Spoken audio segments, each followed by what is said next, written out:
Right, welcome back to the channel, gentlemen. Today we are going to do another nice guy. We're going to look at the root, one of the roots of the nice guy, the root of resentment, right?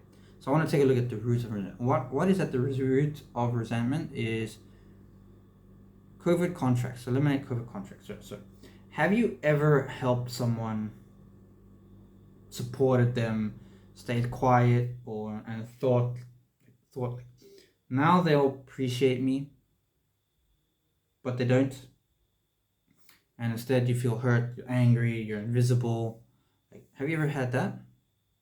That's a covert contract, right? That in yourself, that is a covert contract, and it's killing your confidence, it's killing your relationship, it's killing your leadership as well, right? So there's a covert contract. So what is a covert contract essentially? A covert contract is an unspoken agreement that you make in your head. So like, if I do X for you, you'll do Y for me, essentially, right? Oh, my nose is itchy. Right. So the main problem with the covert contract is you never told the other person. That's so you expect something they never agree to, and when you don't get it, you kind of get resentful, passive aggressive, you get angry, so, and it's manipulation, essentially. It's manipulation disguised as kindness.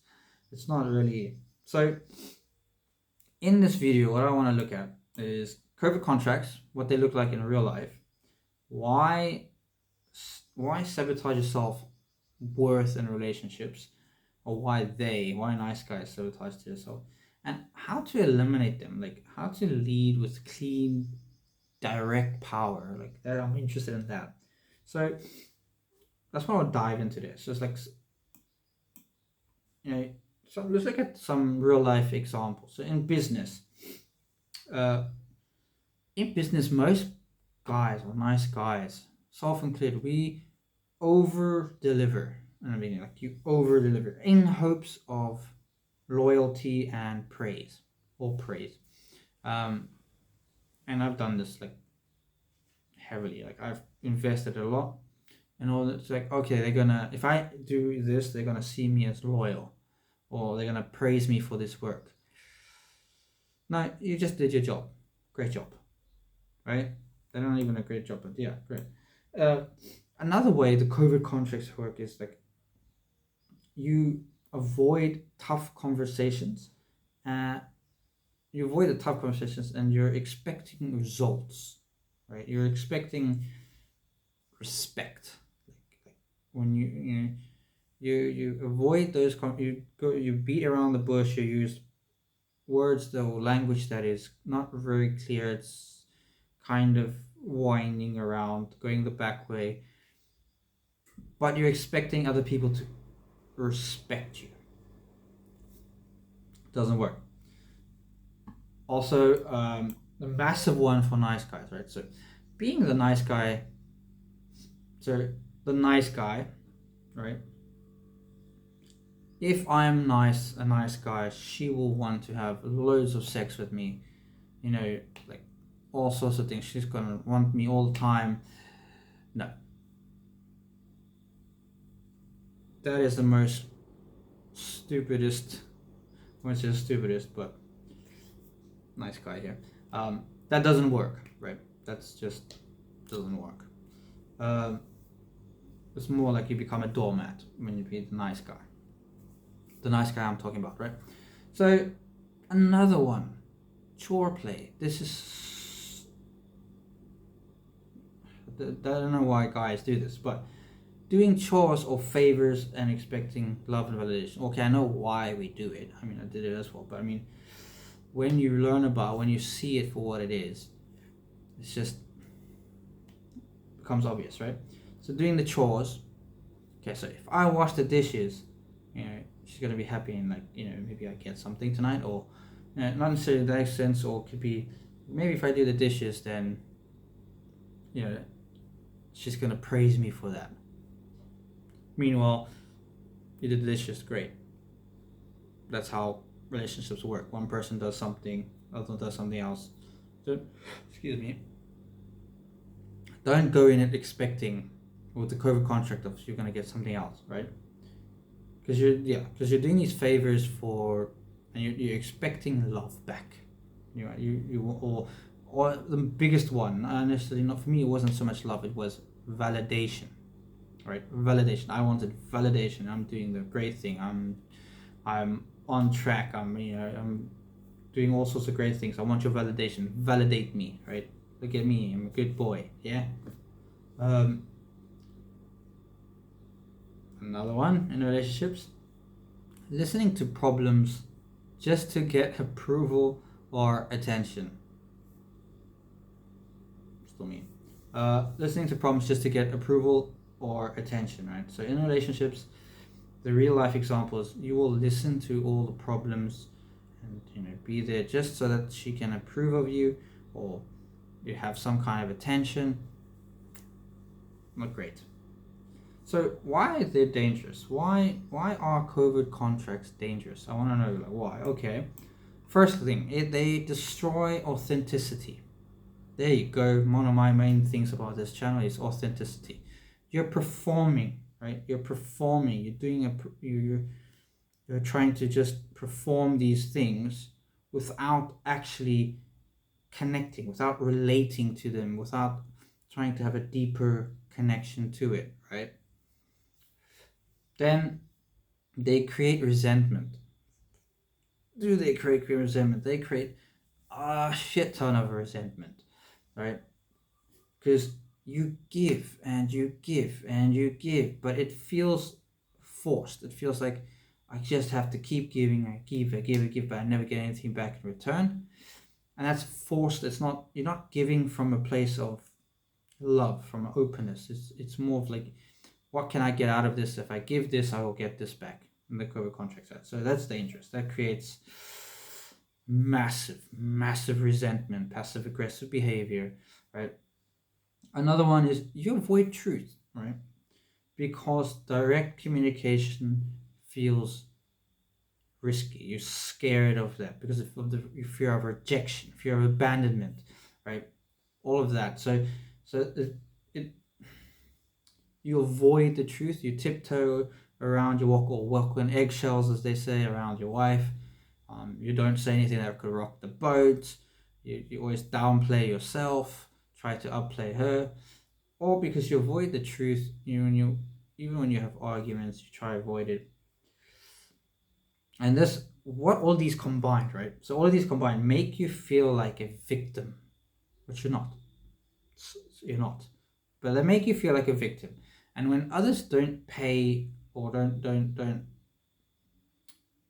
play by the rules that they've never agreed to, that's where you have the classic, like your explosions, your massive passive aggressive behavior.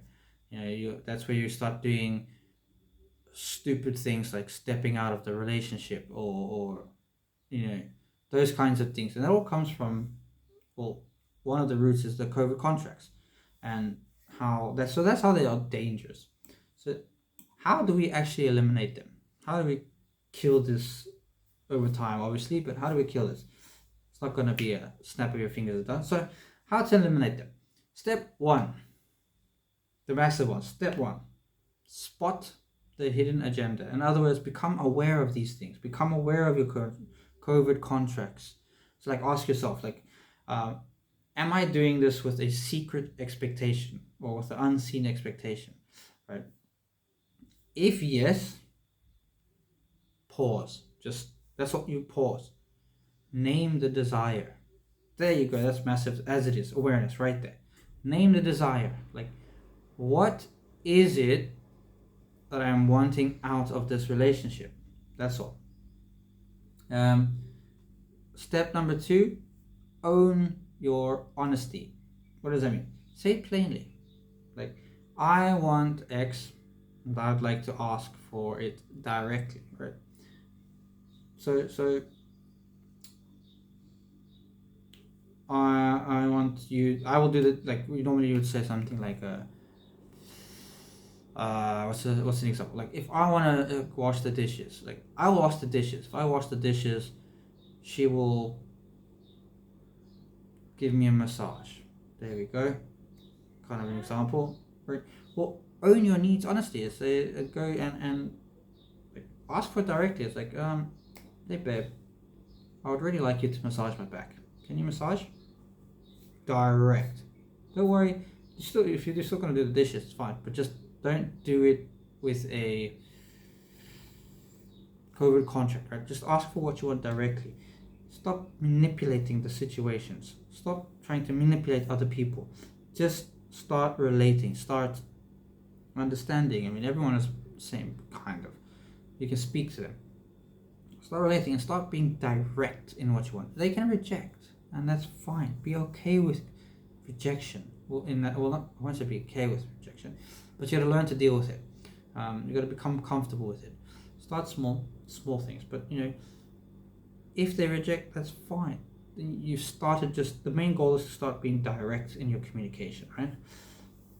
And this is the massive one. Also, that Robert Glover talks about. This is in detach from the outcome. As I said, like you it doesn't matter what their outcome is. This other person can say no, and that's okay. We don't mind that. Powerful men, in my opinion, powerful men. If you look at all powerful men, they ask. They ask. They don't beg. They don't scheme and have covert contracts. They speak. They ask directly. Sometimes they get what they want. They don't. That's besides the point. That's what I said. Detach from the outcome. The outcome doesn't matter, as long as you're asking from yourself, right?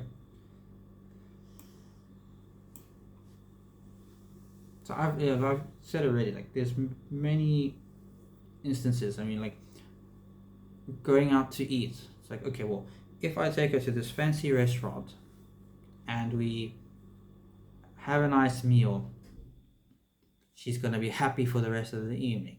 She's gonna validate me in the sense of I'm gonna get that love, that validation, right? Or that respect actually is what I want. And then and the rest of the evening is gonna be great, and also, and then the next minute I've had it where it didn't. The meal wasn't nice, or I said something that irritated, rocked the boat, or irritated, and then it's kind of created this expectation, or I didn't get that validation I was looking for. And what it does is that creates this massive, massive resentment. And when you don't deal with it, you have massive passive aggressive behavior. I still have passive aggressive behavior. I'm still working on these things. And it and then the whole evening is ruined instead of just being direct and clear and like setting what you really want, and being and not detaching from the outcome. Like you're so focused on the outcome. Like if we do this, then she's gonna be so happy. I'm gonna get validated. The evening's gonna be great. Instead of just they're like, okay, well, let's go have a nice meal. Detach from outcome. Whether she's happy, not happy afterwards, doesn't matter. Let's go have a nice meal. Let's go connect emotionally. Let's go, enjoy the moment. Basically, don't focus on the outcome. Outcome is the outcome, right? Whatever it will be. So covert contracts are silent deals that always end in betrayal. Why? Why always betrayal? Because you betray yourself first. You betray yourself. Real leadership, real confidence, real respect comes from clear, clean, direct communication. Not more pretending, not more pleasing, no more secret trades. Basically, that's what it says. Yeah, secret trades. So no more secret trades. Like you're not trying to make secret trades here. It's just about being open, clear, grounded, being authentically you, right? So where are you making covert contracts in your life right now? Right now, like just think about it. Where are you making it? What are you doing with expectations in return that the other person is not aware of? And start small, like go and open those, air out the covert contracts, essentially make them seen. Right? At the moment they're under the table, put them on the table. Make them seen. Just make them visible for everyone to see. Like, what is it you're actually expecting, and deal with it. Like, be clear, be direct. Start small. Obviously, don't do massive things. And I'll see you in the next one. Cheers.